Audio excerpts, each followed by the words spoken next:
Stanford University.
my shot. Perfect. Does that help your shot?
Thank you very much.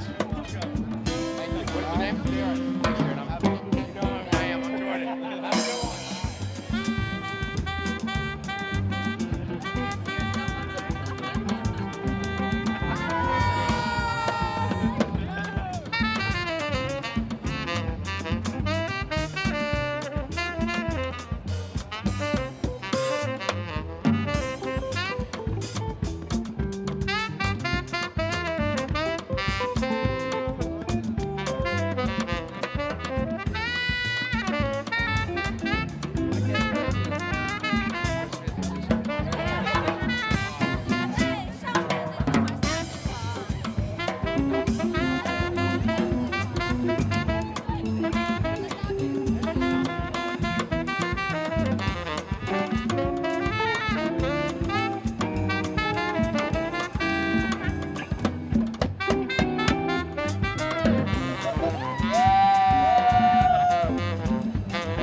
Have a good one. Can you see on me? the screen.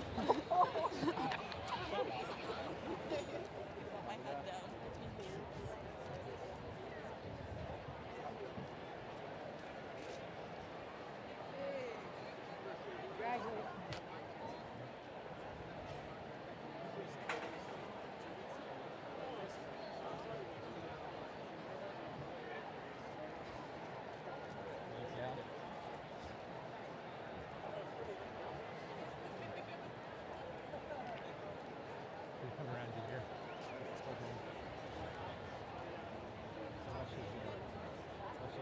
Yeah, we're going back to the aisleway. Thank you, sir.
Ladies and gentlemen, please rise for the President's party.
O God, eternal Spirit of life, known by many names, heard in many voices, we invoke your presence with us today, a day of transition and a day of transformation at this 124th commencement of Stanford University.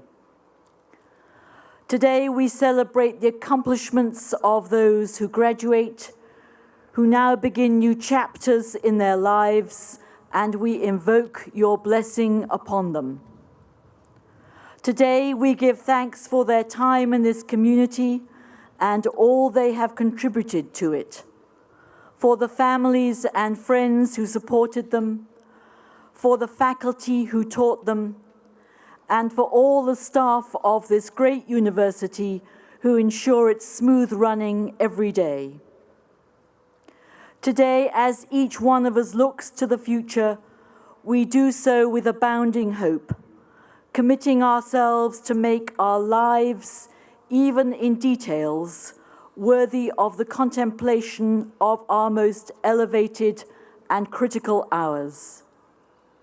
Today, with gratitude for our education, we seek wisdom in all things, that we may act with a longing for justice and a heart of compassion, whomever we encounter, wherever we find ourselves, and whatever we do. Today, we ask that a generous love for humanity and a respect for this earth we call home may be the prompts for all our actions. For in the words of the great Sufi master Hafiz, now is the time to know that all we do is sacred. Amen.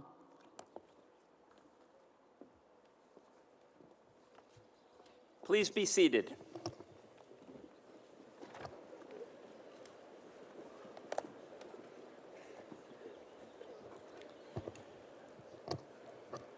Graduating students, faculty colleagues, former and current trustees, government officials, distinguished guests, family members, and friends, I warmly welcome all of you to the 124th commencement exercises of Stanford University.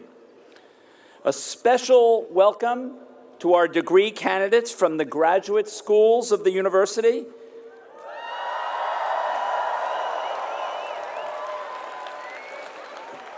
And a warm welcome to the incredible class of 15.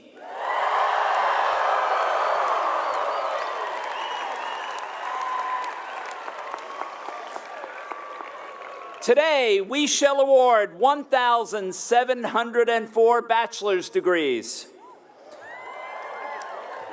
2,338 master's degrees, and 984 doctoral degrees. The undergraduate class of 2015 includes 290 seniors graduating with departmental honors, 281 graduating with university distinction, 64 students have satisfied the requirements of more than one major, and 29 are graduating with dual bachelor's degrees. We have 130 students graduating with both a bachelor's and a master's, and 350 that have completed a minor. Throughout its long history, Stanford has attracted students from around the world. This year, 117 members of the undergraduate class of 2015 are from 40 different countries. And our 1,044 international awardees of graduate degrees come from 82 different countries. Now, you may notice this morning that I started out with a lot of statistics. But before you jump to the conclusion that I do this because I'm a computer scientist, let me say that reciting these statistics is an historical tradition at our commencement ceremonies, and one that I am proud to carry on. Universities, of course, are prized for their traditions and are often the primary home for discussions and debates about ancient and timeless questions facing humanity. At the same time, universities must look forward. They must be bold as they contemplate the future and their opportunities. This balancing of the old and the new, the innovative and the traditional, is a challenge that universities have faced for hundreds of years, and it has been a theme in the speeches of many of my predecessors. Our first president, David Starr Jordan, in his inaugural address in 1891, reflected on this balance when he said, "It is for us, as teachers and students in the university's first year, to lay the foundations of a school which may last as long as human civilization. It is hallowed by no traditions, it is hampered by none. Its finger posts all point forward." Today, 124 years later, we have established some traditions, but we have not forgotten President Jordan's exhortation. We remain mindful of the need to reinvent and move forward. As you leave Stanford, I hope you carry a deep appreciation of the values and traditions that are everlasting, as well as a willingness to be bold and to approach challenges with a fresh perspective. It is with the recognition that traditions remain vibrant when they are enthusiastically embraced by succeeding generations that I now invoke a very special Stanford commencement tradition. Graduating students, in the stands behind you are many who have made your Stanford years possible. Parents and grandparents, spouses and children, siblings, aunts and uncles, mentors and friends, whoever played a role in helping you get to Stanford or in supporting and encouraging you once you were here. I invite you to join me, turn to the stands, and let's all say thank you.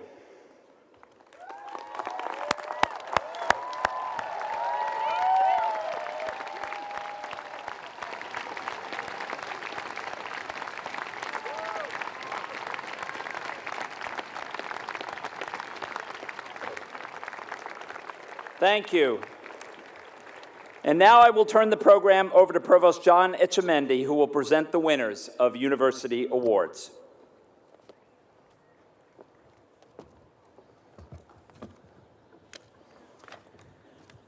So it is my pleasure and privilege to present the Walter J. Gores Awards for Excellence in Teaching. Recommendations for these prizes and for the Lloyd W. Dinkelspiel Award and the Kenneth M. Cuthbertson Award were considered by a committee of faculty, students, and staff. I would like to ask the Gores Award winners to come to the stage at this time. The Gores Awards were established by a bequest from Walter J. Gores, a Stanford alumnus of the class of 1917. Gores was a dedicated teacher who strove for excellence during his 30 years as a distinguished professor at the University of Michigan. The Gores Awards recognize excellent teaching at the undergraduate and graduate level, as defined in its broadest sense to include lecturing, discussions, tutoring, advising, and course development. Teaching is a complex art, as well as an essential cornerstone of university life. I will call each recipient forward to receive his or her award, and I ask that you hold your applause until I have announced all of this year's award winners. The recipients of the 2015 Walter J. Gores Awards for Excellence in Teaching are Joseph Lipsick, Professor of Pathology and Genetics at the Stanford School of Medicine, and by courtesy of Biology in the School of Humanities and Sciences. Keith Schwarz, lecturer in the Department of Computer Science. Otis Chodash, PhD candidate in mathematics. Adam Lewis Horowitz, PhD candidate in sociology. On behalf of the university, I congratulate each of you for this recognition of the excellence of your teaching.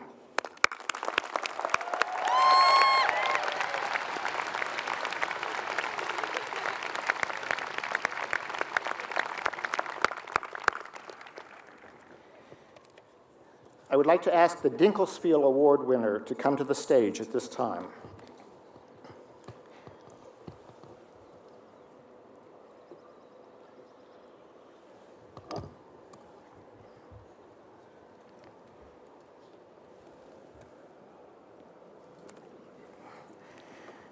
Lloyd Dinkelspiel's service to Stanford included the presidency of the Board of Trustees in the 1950s and was characterized by an enduring concern for the quality of undergraduate education at this university. Shortly after he died in 1959, a memorial fund was established to endow the Lloyd W. Dinkelspiel Awards for distinctive contributions to undergraduate education. The recipient of the 2015 Lloyd W. Dinkelspiel Award for distinctive contributions to undergraduate education is Lee H. Yearley, Walter Evans Wentz Professor of Oriental Philosophies, Religions, and Ethics. On behalf of the university, I congratulate you for this significant recognition of your contributions to undergraduate education.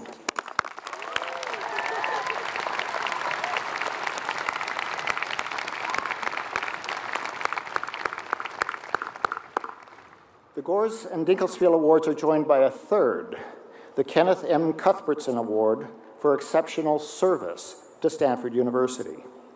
I would like to ask the Cuthbertson Award winner to come to the stage at this time.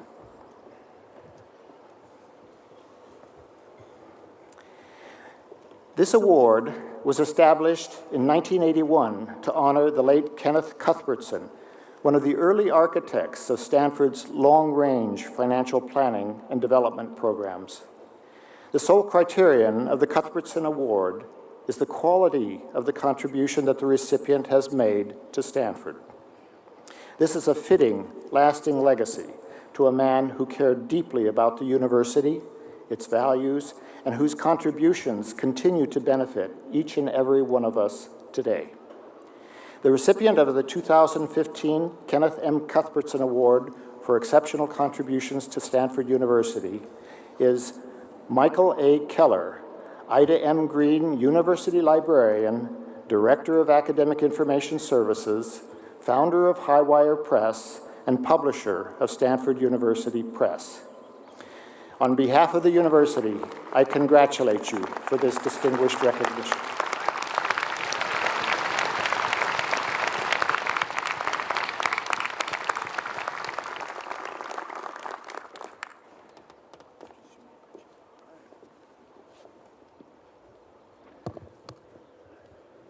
It now gives me great pleasure to introduce this year's commencement speaker, veteran international correspondent, author, and Stanford alumnus, Richard Engel.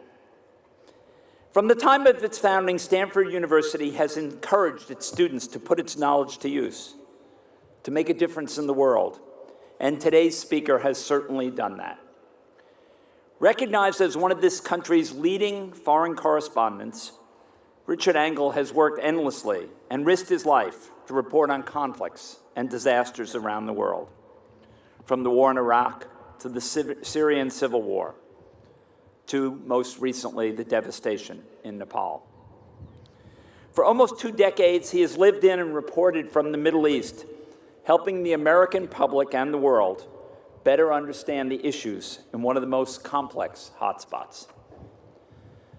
As a boy growing up in Manhattan, he might not have envisioned a life as an award-winning journalist. But even then, his friends considered him a great writer, and no one thought it was likely that he would choose a 9-to-5 career.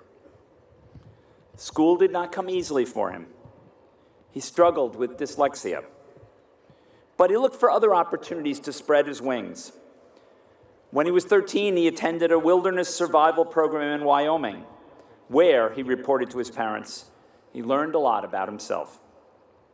At 16, he spent a year in Sicily, and a few years later, he traveled across the country to attend Stanford.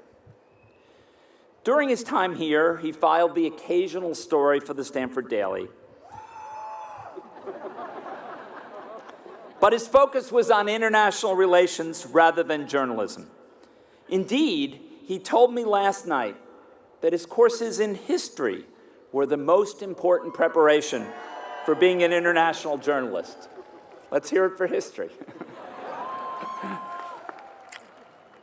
He also left a lasting, if somewhat unusual, mark on the residence he lived in, then known as Robert Moore South. Richard Engel suggested the nickname Bob, and that is the name every undergraduate knows the house by today. In 1996, immediately after earning his degree, he headed for Cairo, where he set about learning Arabic. He had identified the Middle East as, and I quote, the story of my generation, and he wanted to be there to cover it. When he told his mother about his plans, she asked, "Are you insane?" Richard then mentioned that Damascus was the other choice, and she was relieved he had chosen Cairo. He began his career as a freelance journalist and was one of the first journalists to cover the Iraq War. In fact, he became the only Western journalist to report in situ during the entire war. His fluency in Arabic provided him with access to stories that no other Western journalist had. And his experiences are relayed in 2 books, A Fist in the Hornet's Nest and War Journal, My 5 Years in Iraq. In 2008, NBC News named him its chief foreign correspondent, and he has since reported on the war in Afghanistan, the Arab Spring movement, the 2012 Israel-Gaza conflict, the civil war in Syria, and the attack on newspaper offices and journalists in Paris. He has repeatedly put himself in harm's way. In December 2012, he and 4 colleagues were kidnapped in Syria and held for 5 terrifying days, repeatedly threatened with death before being released.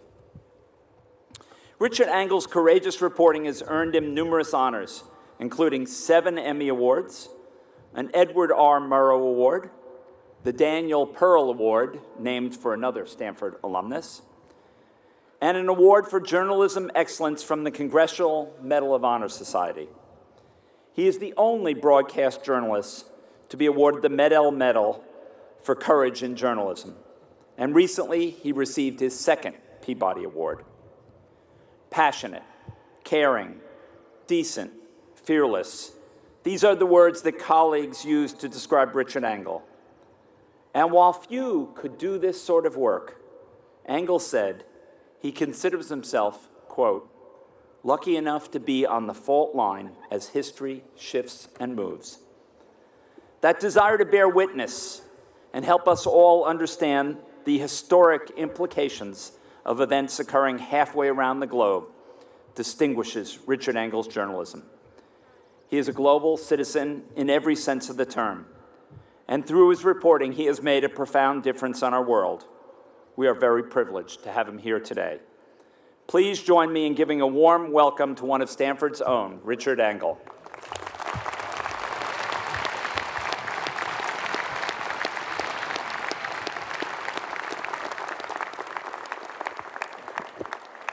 Thank you, President Hennessy. That was quite an introduction. And first off, I'd like to recognize your recent announcement. After more than 15 years, your leadership, fundraising, and decision-making have made Stanford what it is today. You made it successful, and most of all, you made Stanford the place where every student in America and beyond wants to come. This school and all of us owe you an enormous debt of gratitude. Thank you, President Hennessy.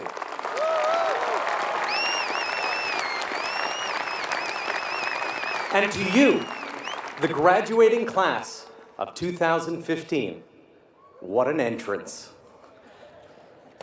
This weekend is the first time I've been back on campus since I graduated, and if you have to come back to visit, this is the way to do it. It's a beautiful day, the sun is out, and today is a celebration. It's a celebration for all of you. Savor this moment. Take it in. Put it in your pockets. And if you're ever having a bad day, take it out again. You have ahead of you the most exciting part of your lives. You're about to leave this place and take a leap into the unknown. And that is the most fun thing to do in life. You're about to start an adventure. Don't be afraid. Take the leap. Take it every time. When I left here, I took a leap and I moved to Cairo. I left just a few weeks after my graduation. I had no job lined up, no contacts. I spoke no Arabic, and I had about $2,000 in my pocket. I packed 2 suitcases, and I left on a one-way ticket. I wanted to be a journalist, and I thought the Middle East would become the story of my generation. The Cold War was over. The U.S. was the only superpower left standing. And in this new dynamic, I figured the old cultural and religious conflicts of the Middle East would once again bubble up to the surface. It was a gamble. But why not gamble? This is the time in your lives to gamble. You are all here today because of years of hard work and discipline. Stanford isn't really a place for slackers. That, of course, would be Berkeley. But let me say, hard work is overrated. Breaking rocks is hard work, too. So is a Stairmaster. But it doesn't get you anywhere. This is the time to make a big bet and see if it pays off. An inspired guess can be far more valuable than years of toil. When I arrived in Cairo, it was dirty and crowded and just filthy. But I loved the unknown of it all. I loved that I was trying to figure it out on my own.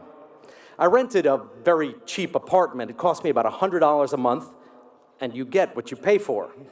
It barely had any water. Some of the windows didn't have any glass in them. And the roaches were big and fearless. One of them actually made eye contact with me, which I'd never seen before. And when I approached this roach, it did not back away. But there was nonetheless this wonderful feeling of community. I remember the first time I pulled up to a traffic light in a taxi. It was hot and the driver was eating an ice cream, and there was a police officer on the corner. And the taxi driver, without hesitation, reached out of his window, handed this police officer his ice cream cone, and the policeman took a big lick and handed it back. And we drove off, and I thought, well, that's something you wouldn't see in New York. And it all seemed so new and so different. I tried to make contacts to ingratiate myself into the community. I invited a man over to my apartment for dinner. He was a local journalist, and he didn't have any money, but he knew a lot of key political players. And he brought along his son, who must have been around 7 or 8 years old. And I wanted to make a good impression, so I went to the best market in Cairo, and I bought these expensive ravioli. And I spent all day cooking and making sauce and chopping tomatoes, and I served these ravioli, making a big show of it. And this boy immediately started crying and whining. He was telling his father he wanted meat. He thought he was going out for dinner with a foreigner, no less, and that there would be meat. And his father became very embarrassed, and he elbows him and he says, "Just eat your potatoes, and there'll be meat at home."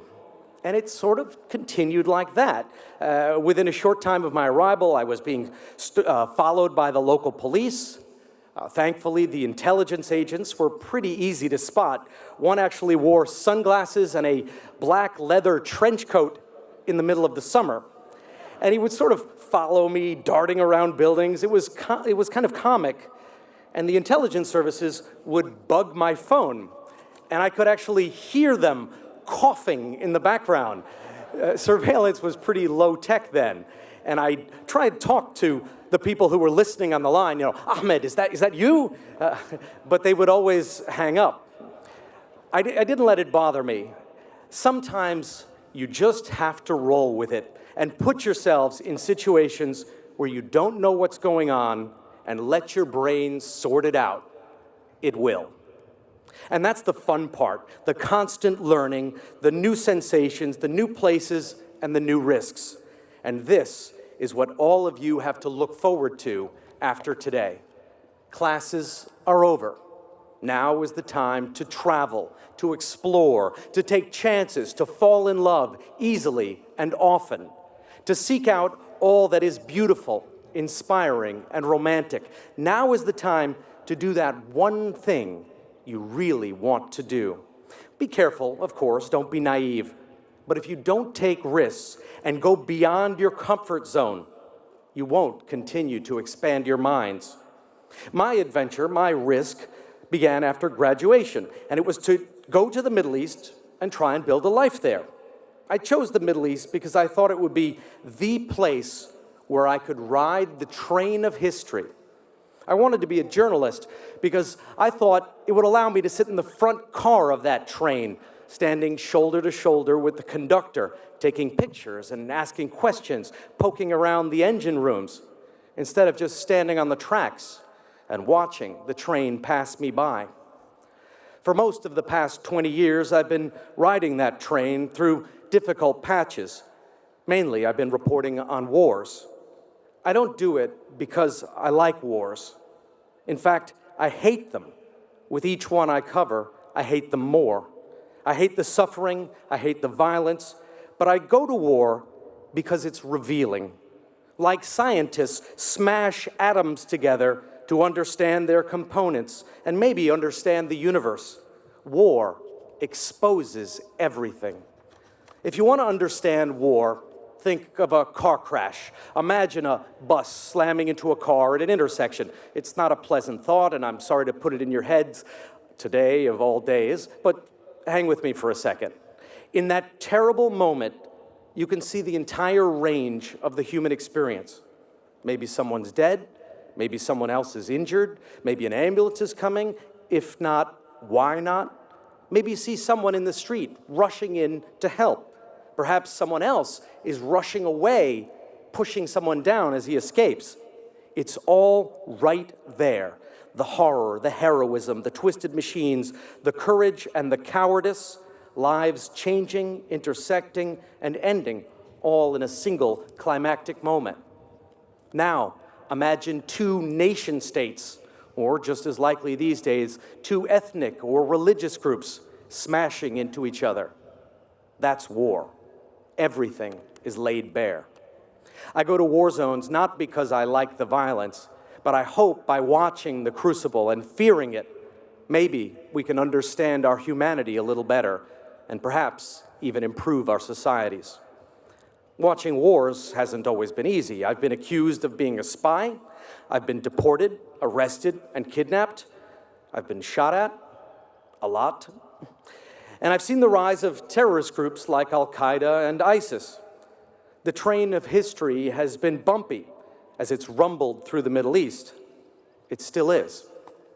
And yet, even after all of this, I still cannot find consistently the secret safe way. I saw it once, and then it disappeared like a mirage. For the parents out there, the secret safe way is a supermarket, which, because of an odd configuration of exits and roads, is difficult to find. A group of students went there a week ago and have not been heard from since. Their diplomas will be sent in the mail. My biggest gamble of all, really, was in Iraq. It was back in 2002. The Iraq War was about to begin. I knew it was going to be a transformative event, but I couldn't get into Baghdad. Saddam Hussein's regime was only giving out a few visas to reporters, and I couldn't get one.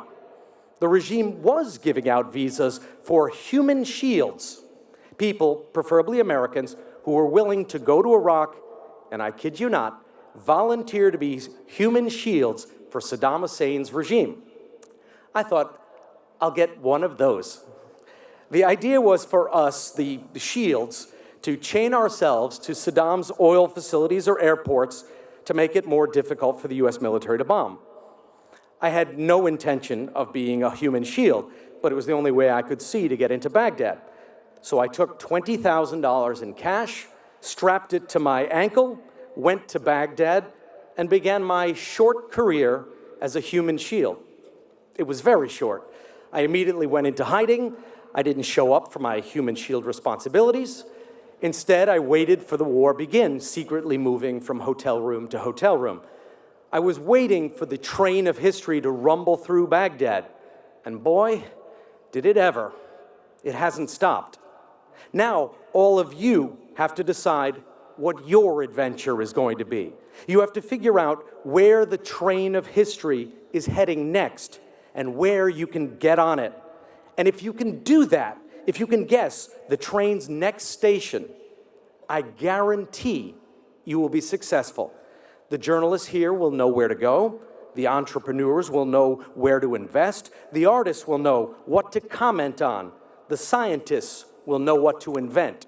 So truly, today, or maybe once you sober up tomorrow, go somewhere quiet, take a few aspirin, and think about these big questions. And then when you've decided where the train is heading, get moving and get on board.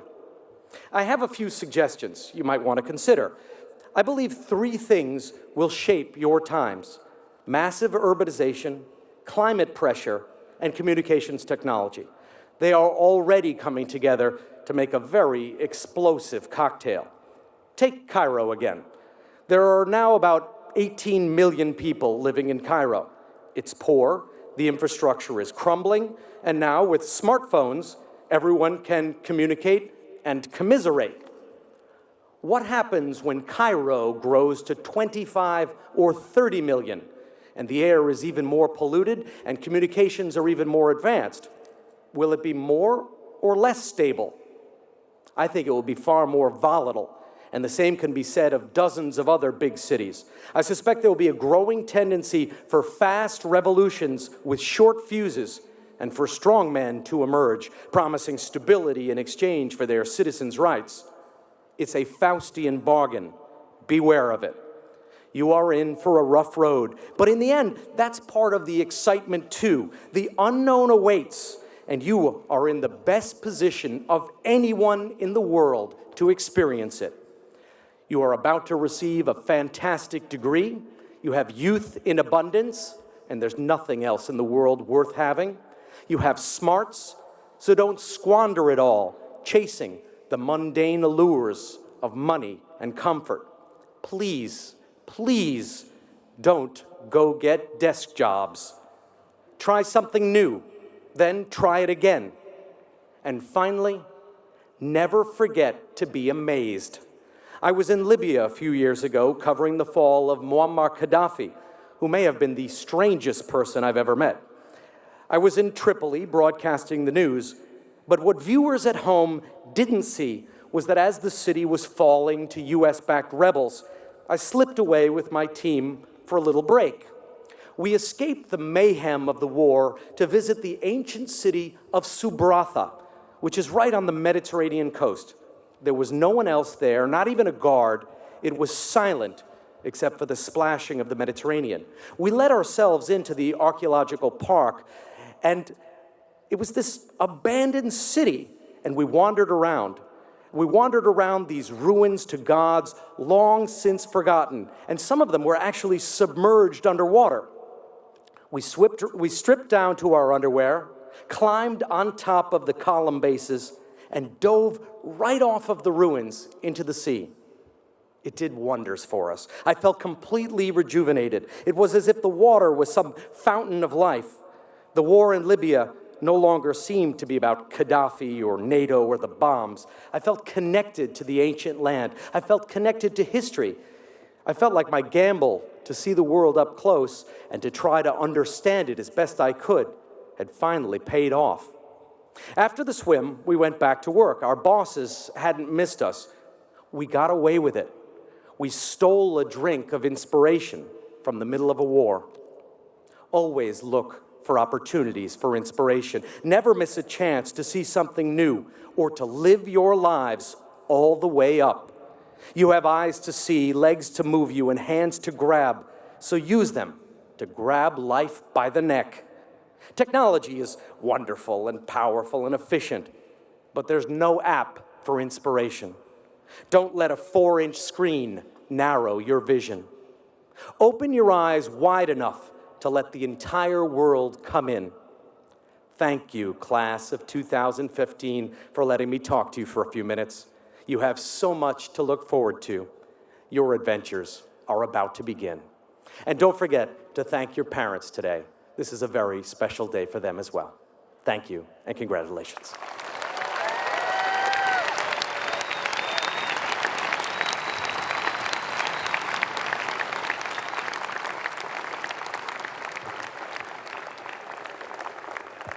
Thank you, Richard, for that inspiring and moving address.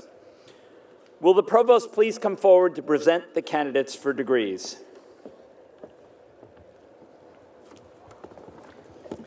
Mr. President, first I have the honor to recognize all those who have completed the requirements for master's and doctoral degrees.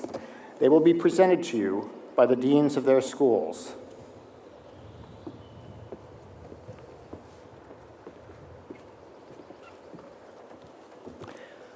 Will the candidates from the School of Engineering please stand?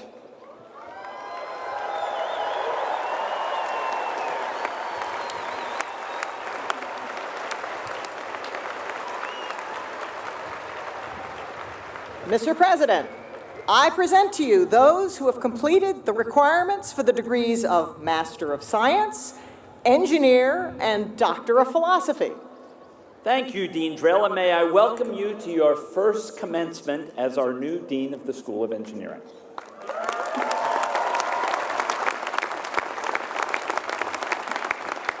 By the authority vested in me by the faculty and trustees of this university, I am happy to confer publicly upon you the degrees for which you have been presented and to admit you to their rights, responsibilities, and privileges. Congratulations.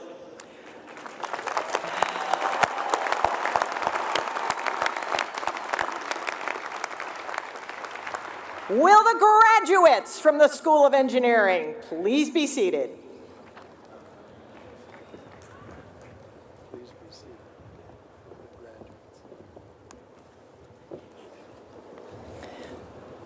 Will the candidates from the School of Law please rise?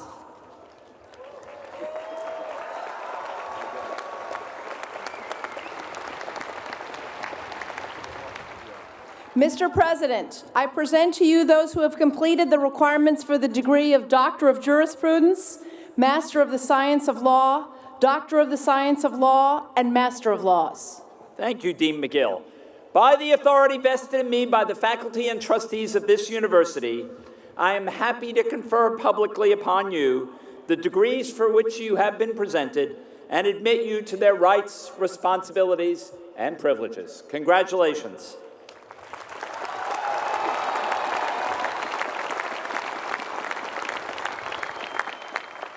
Will the graduates of the School of Law please be seated?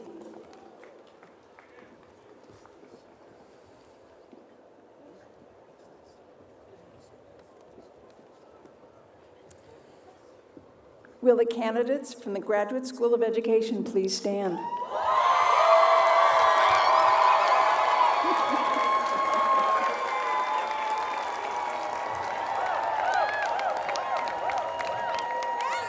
Mr. President, I present to you those who have completed the requirements for the degrees of Master of Arts and Doctor of Philosophy. Thank you, Dean Stipek. By the authority vested in me by the faculty and trustees of this university, I am happy to confer publicly upon you the degrees for which you have been presented and to admit you to their rights, responsibilities, and privileges. Congratulations.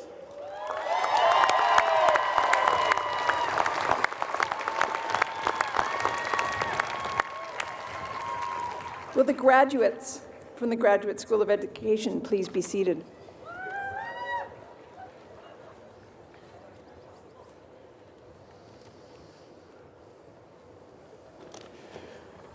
Will the candidates from the School of Humanities and Sciences please stand?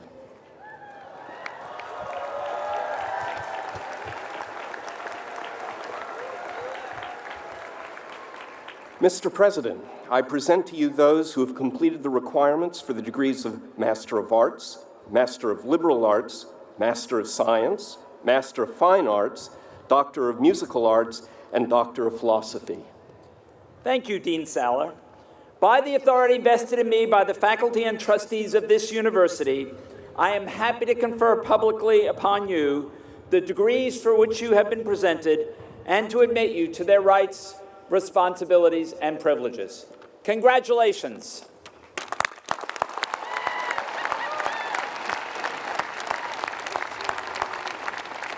Will the graduates from the School of Humanities and Sciences please be seated?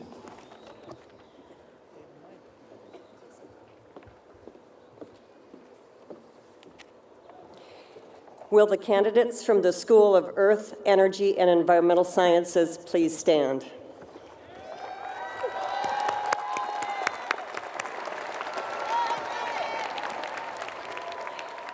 Mr. President, I present to you those who have completed the requirements for the degrees of Master of Science, Engineer, and Doctor of Philosophy.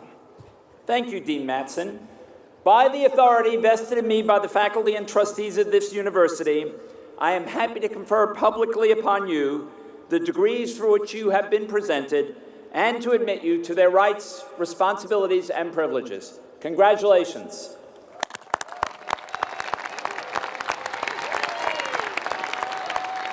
Will the graduates from the School of Earth, Energy, and Environmental Sciences please be seated?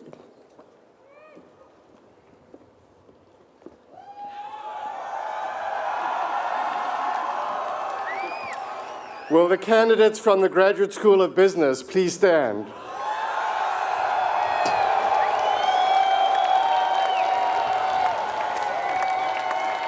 Mr. President, I present to you those who have completed the requirements for the degrees of Master of Arts in Business Research, Master of Science in Management, Master of Business Administration, and Doctor of Philosophy. Thank you, Dean Saloner. By the authority vested in me by the faculty and trustees of this university, I am happy to confer publicly upon you the degrees for which you have been presented and to admit you to their rights, responsibilities, and privileges. Congratulations.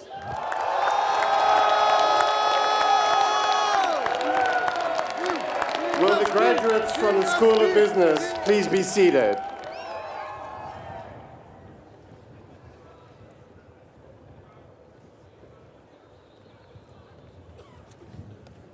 Will the candidates for the School of Medicine please stand?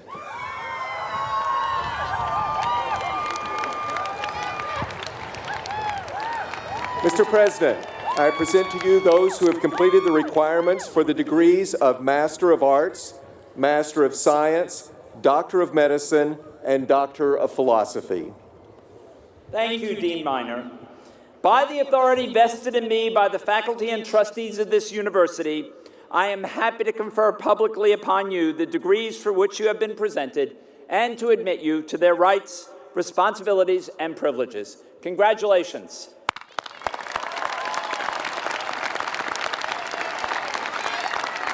Will the graduates from the School of Medicine please be seated?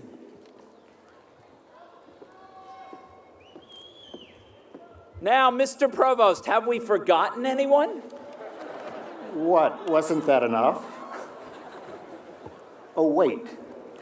Mr. President, I have the honor to recognize all those who have completed the requirements for undergraduate degrees. Will the recipients of the degrees of Bachelor of Arts, Bachelor of Science, and Bachelor of Arts and Science please stand?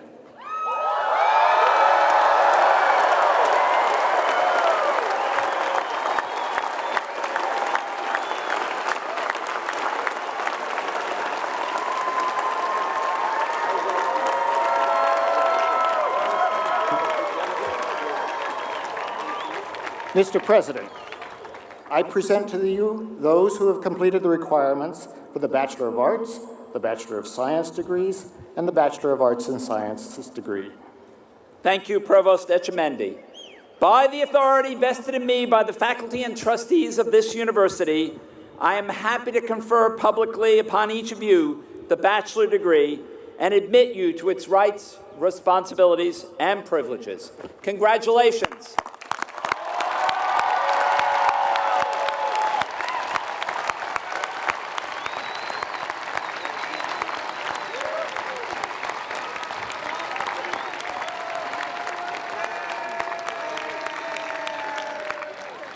Will the graduates please be seated?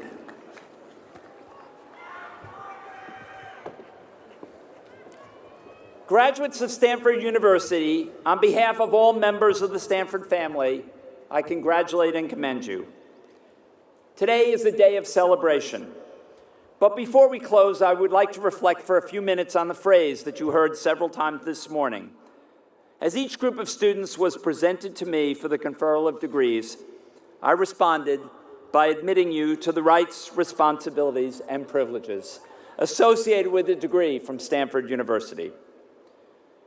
These rights and privileges bring a responsibility to make good use of your knowledge. And today you join a long line of distinguished alumni who, like our speaker, Richard Engel, have taken their responsibilities seriously and have worked to make the world a better place. So I ask you now, how will you put your education to use? What will your gifts to the world be? Will you be a mentor to others, a philanthropist, a lover of libraries, passionate about the music and arts, a supporter of the environment, a dedicated ambassador for Stanford? Any one of these would be a great legacy. But I want to talk to you today about a member of the Stanford family who's all those things and much more. Our story begins on a warm fall day in the early 1950s. A newly arrived student is walking up Palm Drive from the train station, suitcase in hand, to the men's dormitory, then in Encina Hall. Like most of us, he has never forgotten that first trip up Palm Drive. He was, by his own admission, a shy student. Each evening after dinner, he headed for the library. He loved its great oak tables and vaulted windows. That's where he felt most at home. And when the Loma Prieta earthquake devastated Green Library, he was quick to help rebuild it. As some of you may have guessed, that young student was Peter Bing. At the rededication of the library, At the rededication of the library, almost 5 decades after he had walked up Palm Drive, Peter said that the library had been central to his undergraduate life. It was where he felt he belonged, and he wanted every Stanford student to have that experience. For more than half a century, the Stanford community has benefited from Peter's extraordinary vision, service, and support. He and his amazing wife, Helen, have had profound impact on the lives of individual students, faculty, and staff, as well as on the continued excellence of this university. But before I continue, I have to state that I speak about Peter today without his knowledge. And had I told him I intended to do this, I suspect he would have tried to dissuade me. But choosing the topic for this final address is one of the few prerogatives the president of Stanford has, and I intend to use it. One of Peter's first gifts to his alma mater helped provide laboratory space and equipment for the first basic science department created in the medical school. He gave that gift with his mother, Anna, when the school moved to the main campus in 1959. That department, biochemistry, would be the foundation for our new medical school, and it would claim 2 Nobel laureates among its 6 founding members. Throughout Stanford's history, the university has sought to provide an education that cultivates the imagination, enlarges perspectives, and prepares students to be global citizens. Many graduates here have participated in the Bing Overseas Studies program, which has sent more than 30,000 students around the world for over 50 years. But Peter's philanthropy is coupled with a deep personal engagement. The Stanford and Washington program is a telling example. Helen and Peter made Washington their home early in their marriage, when Peter held a position in the Kennedy White House. In 2004, the Bings endowed Stanford and Washington's cultural program, ensuring that students would get the most from their time in our nation's capital. And the arts have no greater champion than the Bings. Since the university's founding, the arts have played an important role in educating our students. Peter and Helen encouraged us to develop a new vision for the arts at Stanford. And a concert hall was but a dream. But it was the Bings who helped make that dream a reality. And Peter not only supported it with his philanthropy, he devoted himself to ensuring that it would be a world-class facility in every way, from the lobby, to the seating, to the restrooms, to the visual aesthetics, to the acoustics.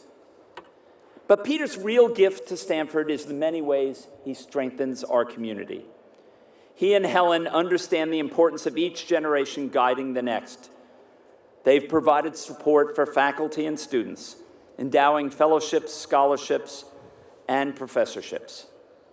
And between Peter and Helen, they hold the world record for attending Stanford events, from student send-offs to alumni events to graduations. Their devotion is simply unmatched. Now, among those who know him personally, Peter's dedication, compassion, and extraordinary generosity are legend. He served as a university trustee for 31 years, and when he stepped down in 2007, many people commented on the personal impact he had had on their lives. Gretchen Daly, the Bing professor of environmental science, said, "No one has influenced me more than Pete Bing. He showed me how to dream and how to reach for dreams with passion, courage, stamina, and grace." Labor attorney and former basketball player Sonia Henning, who helped the Cardinal win the 1990 NCAA championship, wrote, "He is a living illustration of how one person can change the course of history for many individuals. His interest in my Stanford experience made me feel as if I were a member of a big family." And during my own 15-year tenure as president, I have sought and valued Peter's wise counsel on numerous occasions, knowing that his advice was always offered with the best interests of the university in mind. Peter and Helen's great love for Stanford has taken many forms over the years. the Bing Nursery School, the Bing Wing of the Library, the Bing Stanford and Washington program, the Bing Overseas Studies program, the Bing Honors College, the Bing Concert Hall, many cultural programs, professorships, and fellowships. That devotion is evident in every corner of the university and extends beyond campus to generations of alumni, students, faculty, and staffs whose lives have been enriched by their support. Indeed, it would be almost impossible to go through your time here without benefiting in some way from Peter's devotion to his alma mater.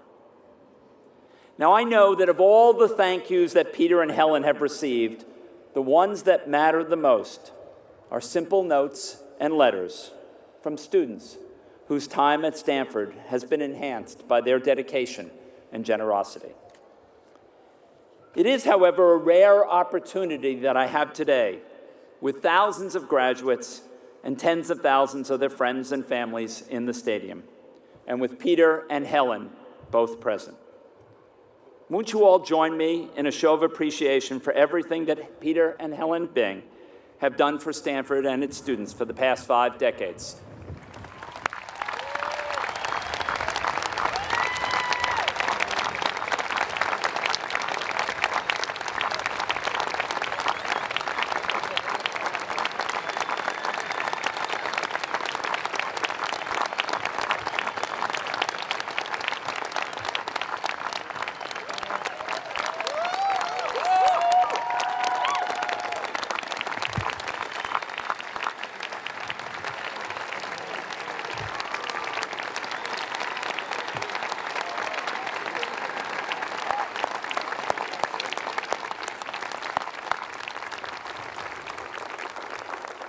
Thank you. Today, I hope you leave here with a deep appreciation of your time at Stanford and a strong commitment to put your education, energy, and enthusiasm to good use to make this a better world for yourselves and succeeding generations. And I hope that you always remember that first time you walked up Palm Drive and will cherish the friends and memories you have made during your years at this special place between the foothills and the bay. Congratulations and best wishes.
Please rise for the benediction.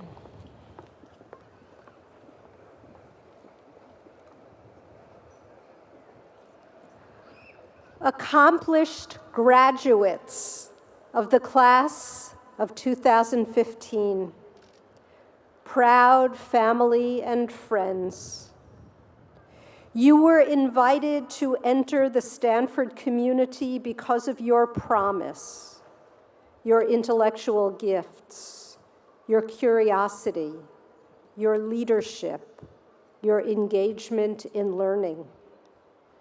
You leave here today bearing an equally profound promise, a promise that you use your education wisely to correct injustice, to restore the broken, to contribute with courage, to discover with hope. As you go forth, may you find the right questions to ask, fitting people to love. May you give even more than you have received. And may the giver of all promise grant you in all things blessings, joy, and peace. Amen.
Yeah, that was awesome, guys.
For more, please visit us at stanford.edu.